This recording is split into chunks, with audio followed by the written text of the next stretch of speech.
aiki ne wa kansa yake wa kansa yake duk abin da kake yi wa kanka kake yi.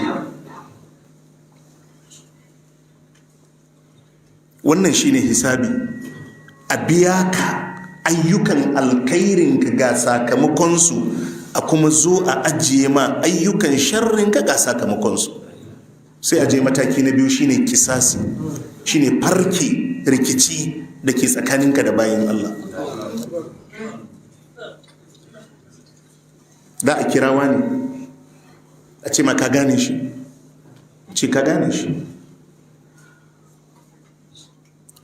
Ga mala'iku sun rubuta a lokaci kaza ya taba baka gyaran mashin dinsa ko motarsa ko kekensa ko abu kaza dinsa, ka cuce shi 1,500 ko 2,000 ko kaza, ka tuna? Zai ce ya tuna.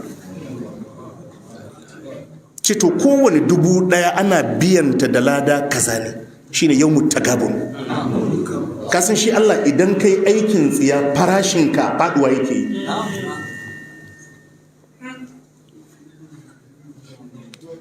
So sai a cire mai 1,500 dinsa a biya shi da ayyukan alkhairinka. Sallah za a duba irin wadda ka yi ta cikin kaskantar da kai, a kira mai 10,000, a kira mai 5,000, a kira mai 20,000, a kira wadda ka yi gulmansa, a kira wadda ka mai sharri.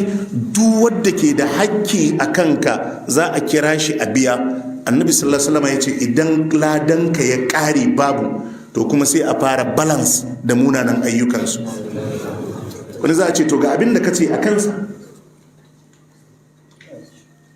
ga abin da ka zalunce shi, sannan yanzu baka da ladan da za a ɗauka a biya shi, saboda haka za mu biya shi ta hanyar ɗauko zunubansa mu baka. Dokta, waɗannan zinace-zinace da yawa da kaga da munanan ayyuka da waɗansu suke yi suna tara ma waɗansu ne. Haka ne, yana sabgarsa. Ka zauna anan ka zage shi, ka zauna anan ka yi magana a kansa, wannan abubuwan za ta taro kai kuma a baka. Yau dai rigimar duniyar nan har sai ka shiga na wani, saboda Allah.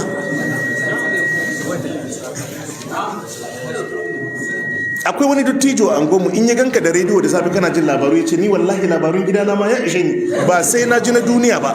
Da gaske ne ko ba da gaske ba ne? Da gaske ne, da gaske ne. Ya ce ni ba na ji labarun duniya ba, ya ce ni labarun gidana ma ya ishe ni. Kuma don Allah haka ne ko ba haka ba? Haka ne. Saboda ga abubuwa a gaba gare ka, ka je ka shiga abubuwan da ba su da